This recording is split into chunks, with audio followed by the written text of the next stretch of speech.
दोस्तों टेम्परेचर अभी बहुत ज़्यादा बढ़ गया है, गर्मी बहुत ज़्यादा हो गई है। इंसानों के साथ साथ में फसलों की भी हालत इस समय बहुत ज़्यादा ख़राब हो रही है। देखिए हाई टेम्परेचर जैसे ही बढ़ता है यानी ज़्यादा गर्मी होती है, उस समय इंसान तो कूलर एसी चला लेते हैं, घर के अंदर चले जाते हैं, लेकिन फसलें तो चल कर के एसी कूलर के पास में नहीं जा सकती हैं। फसलों पे बहुत ज़्यादा साइड इफ़ेक्ट देखने को मिलता है हाई टेम्परेचर की वजह से। ज़्यादा गर्मी की वजह से विशेष तौर से सब्जियों की फसल में ज़्यादा नुकसान होता है। साथ साथ में पौधे जो फ्रूटिंग स्टेज पे हैं या अभी आपने जैसे फरवरी मार्च में प्लांटेशन किया तो उन पौधों में भी बहुत ज़्यादा नुकसान देखने को मिलता है। क्या क्या नुकसान हो सकता है और आपको क्या क्या ऐसे कार्य करने हैं जिसकी वजह से आपकी फसलों में कितना भी हाई टेम्परेचर जाए कोई भी साइड इफ़ेक्ट नहीं हो, और साथ में अगर आपकी फसलों में लग रहा है ज़्यादा गर्मी की वजह से नुकसान हो रहा है तो क्या कार्य करना चाहिए, क्या क्या आपको सावधानियां रखनी चाहिए, संपूर्ण जानकारी शेयर करूंगी दोस्तों। इस समय किसी भी टाइप की फसल है या पौधे हैं तो आज का वीडियो आपके लिए बहुत इंपॉर्टेंट रहने वाला है, लास्ट तक आप ज़रूर बने रहें। सबसे पहले हम बात करेंगे दोस्तों ज़्यादा गर्मी की वजह से टेम्परेचर जैसे ही बढ़ रहा है, क्योंकि अभी देख रहे हैं कहीं कहीं पे 45 डिग्री टेम्परेचर जा रहा है, कहीं पे 47 डिग्री टेम्परेचर भी रिकॉर्ड किया गया है, तो कहीं पे बारिश भी आ रही है। एकदम से ही तेज़ गर्मी है और एकदम से बारिश आ गई है, ओले आ रहे हैं, आंधी आ रही है, तो उसकी वजह से भी फसलों में नुकसान होता है। सबसे पहले हम बात करेंगे नुकसान क्या हो रहा है। नुकसान की बात करें तो देखिए दोस्तों, जो सेंसिटिव फसल हैं मिर्च, टमाटर, शिमला मिर्च, खीरा, खरबूजा, तरबूज, यानी ऐसी जो सेंसिटिव सब्जियों की फसल है उनमें ज़्यादा नुकसान होता है। पत्ते झुलसे हुए से नज़र आएंगे और जहाँ पे बारिश आ गई है वहाँ पे तो पत्ते बिल्कुल ही ख़राब हो जाते हैं फसल के, और धीरे धीरे फसल ही बिल्कुल ख़राब होने लग जाती है, पौधे अलसाने लग जाते हैं। फ्लोरिंग स्टेज पे है कोई फसल तो दोस्तों फ्लावर है वो ड्रॉपिंग की समस्या आएगी। फूल सूख करके अगर झड़ रहे हैं तो वो हाई टेम्परेचर का ही साइड इफ़ेक्ट है। वहीं दोस्तों फूल से फल नहीं बनता है, फ्रूट सेट है वो बहुत कम होंगे तो ये भी एक बड़ा नुकसान है। अगर फ्रूट सेट हो भी गए तो या तो फल ख़राब हो जाते हैं या छोटी साइज़ रह जाती है, साइज़ प्रॉपर नहीं बन पाती है ज़्यादा गर्मी के समय, ये भी बड़ा नुकसान होता है। और विशेष तौर से मिर्च, टमाटर, इन फसलों में दोस्तों कैल्शियम की डिफिशियंसी आती है। ज़्यादा टेम्परेचर की वजह से पौधा कैल्शियम अपटेक नहीं करता है, जिसकी वजह से फल पे धब्बा बन जाता है, ब्लॉसम एंड रोट की समस्या आती है टमाटर की फसल में। कुछ जैसे खीरा वगैरह हैं वो उनके किनारे ख़राब हो जाते हैं, पतले रह जाते हैं या टेढ़े मेढ़े हो जाते हैं, क्योंकि ज़्यादा अगर टेम्परेचर ज़्यादा है तो मिट्टी गर्म होगी, मिट्टी अगर ज़्यादा गर्म है तो फसल और पौधे ज़्यादा गर्मी में पोषक तत्व अपटेक नहीं कर पाते हैं। चाहे आप ड्रिप से चलाइए, चाहे पानी के साथ में घोल घोल करके चलाइए, कमी ही देखने को मिलेगी दोस्तों। और सभी प्रकार के पोषक तत्व केवल स्प्रे से दे नहीं सकते हैं, साथ ही दोस्तों जड़ों का विकास नहीं होगा, रूट डेवलपमेंट नहीं होगा, जिसकी वजह से भी बड़ा नुकसान होता है। ज़्यादा गर्मी आती है वैसे ही दोस्तों कीटों का अटैक बहुत ज़्यादा देखने को मिलता है और कंट्रोल भी नहीं होते हैं।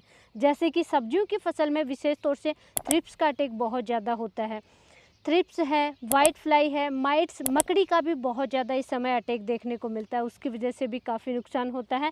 और जहाँ पे कीटों का अटैक ज़्यादा है तो वहाँ पे रोगों का अटैक भी साथ साथ में बहुत ज़्यादा देखने को मिलता है। और एकदम से गर्मी है, एकदम से ही बारिश आ गई तो वहाँ पे झुलसा रोग की समस्या बहुत ज़्यादा आती है। अगर टेम्परेचर अप डाउन हो रहा है या हाई गर्मी में, तेज़ गर्मी में आपने एकदम से पानी दे दिया है, रोग आ रहे हैं तो और झुलसा रोग आ गया है, आपने अगर तुरंत कंट्रोल नहीं किया, किसी भी हल्के फुल्के फंगिसाइड का स्प्रे नहीं किया तो दोस्तों आपकी फसल बिल्कुल ख़राब हो जाती है। गर्मियों की फसल में बचने के कोई चांसेज ही नहीं होते हैं, तो ये नुकसान होता है। अब दोस्तों आप अपनी फसलों को हाई टेम्परेचर की वजह से बचा कैसे सकते हैं, क्या क्या कार्य करना चाहिए।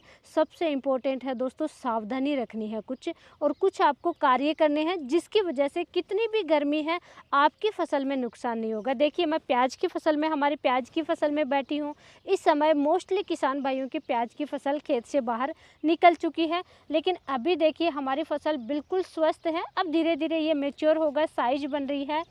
हमने कुछ यहाँ पे मैनेजमेंट किया है तो वो मैं आपके साथ वो भी प्रैक्टिकल शेयर करूँगी कि कोई भी फसल है, कैसे भी फसल है, हाई टेम्परेचर का साइड इफ़ेक्ट आपकी फसल में देखने को नहीं मिलेगा।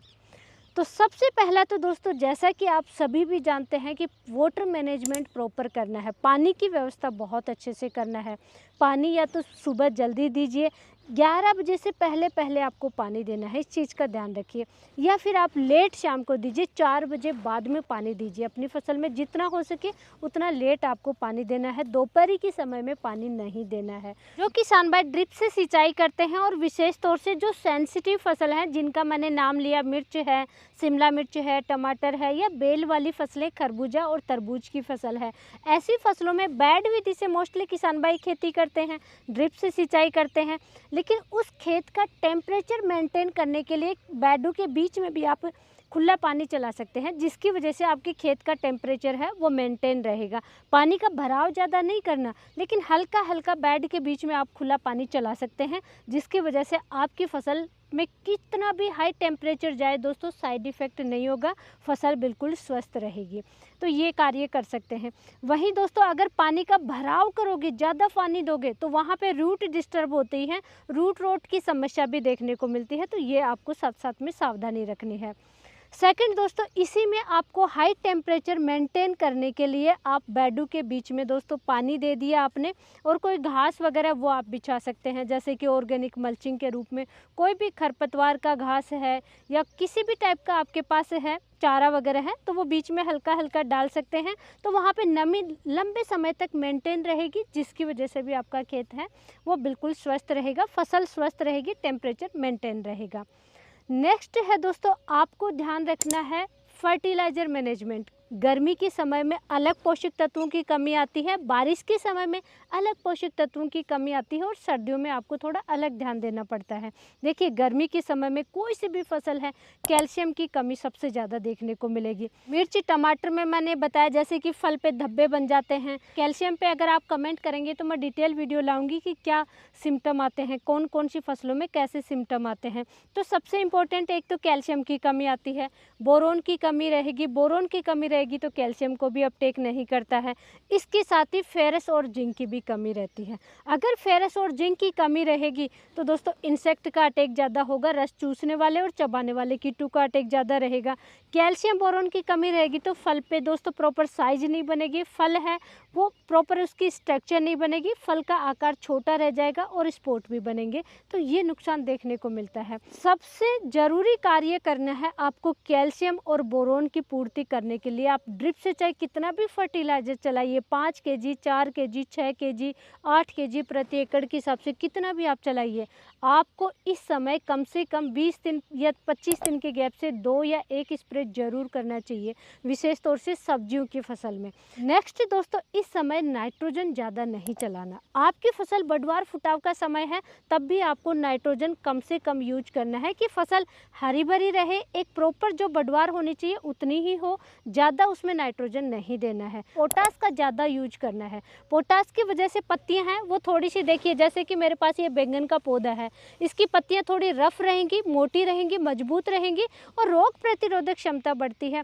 स्ट्रेस को मैनेज करने की एक क्षमता पौधे में बनी रहती है पोटास की वजह से, तो पोटास आपको ज़रूर देना है। वही दोस्तों एक इम्पॉर्टेंट फर्टिलाइज़र आपको ज़रूर चलाना चाहिए। कोई भी फर्टिलाइज़र के साथ में आप चला सकते हैं, कोई NPK वगैरह के साथ में आपको चलाना चाहिए सीवीड फर्टिलाइज़र। सीवीड की वजह से दोस्तों फसल का कंप्लीट डेवलपमेंट होता है, और हाई टेम्परेचर की वजह से फसल जो स्ट्रेस में जाती है, स्ट्रेस में नहीं जाने देता है। अच्छे सीवीड का आपको इस्तेमाल ज़रूर करते रहना है अपनी फसल में। नेक्स्ट दोस्तों, जिन किसान भाइयों के इस समय नर्सरी है, देखिए कुछ किसान भाई हैं जो कि हमेशा नर्सरी का काम करते हैं, या आने वाले समय में आपको मैरीगोल्ड लगाना है, या जैसे कि गोभी की आपने नर्सरी तैयार की है, बैंगन है, मिर्ची टमाटर इनकी नर्सरी तैयार की है, यानी कि नर्सरी है ये छोटी फसल है, 1-2 क्यारी में या कम दूरी में है, तो वहाँ पे 50% वाला जो शेड नेट आता है आपको नेट लगा देना चाहिए। नर्सरी बचाव के लिए ये सबसे बेस्ट तरीका है। 50% वाला नेट मैं इसलिए बता रही हूँ कि हल्की उसमें धूप भी आएगी और साथ ही इतना ज़्यादा तीखा एकदम से सीधी धूप नहीं आएगी, जिसकी वजह से आपकी नर्सरी पे कोई साइड इफ़ेक्ट नहीं हो। तो इस तरीके से आप अपनी नर्सरी को बचा सकते हैं। एक मैनेजमेंट आपको ज़रूर ध्यान देना है, गर्मियों के समय में खरपतवार को कंट्रोल करना है। देखिए फसल के बीच में जितनी ज़्यादा खरपतवार घास होगी, इंसेक्ट और रोगों का घर होता है खरपतवार, तो खरपतवार को नहीं होने देना है अपनी फसल में। वहाँ पे अगर ज़्यादा खरपतवार है कोई भी फसल में, तो वहाँ पे कीट ज़्यादा आते हैं, विशेष तौर से रस चूसने वाले कीट थ्रिप्स हैं, वाइट फ्लाई हैं, ऐसे कीट ज़्यादा आते हैं, वहीं रोगों का अटैक भी ज़्यादा होता है। तो खरपतवार को भी आपको कंट्रोल करके रखना है। पौधों की अगर मैं बात करूं तो छोटे पौधे हैं या फ्रूटिंग स्टेज में पौधे हैं, किसी भी टाइप के प्लांट हैं, उनके देखिए हाई टेम्परेचर की वजह से या ज़्यादा ठंड है उसकी वजह से भी सिर्फ और सिर्फ सबसे ज़्यादा नुकसान होता है, वो होता है रूट में। जड़ें डिस्टर्ब होती हैं, रूट ग्रोथ नहीं हो पाती है पौधे में। रूट अगर स्वस्थ हैं तो ऊपर का पौधे के अगर पत्ते जल भी गए तब भी वापस से नई ग्रोथ हो जाती है। तो आपको रूट को बचाने के लिए सबसे बेस्ट तरीका है पानी समय पे देना है, ऑर्गेनिक मल्चिंग करना है पौधे के चारों तरफ।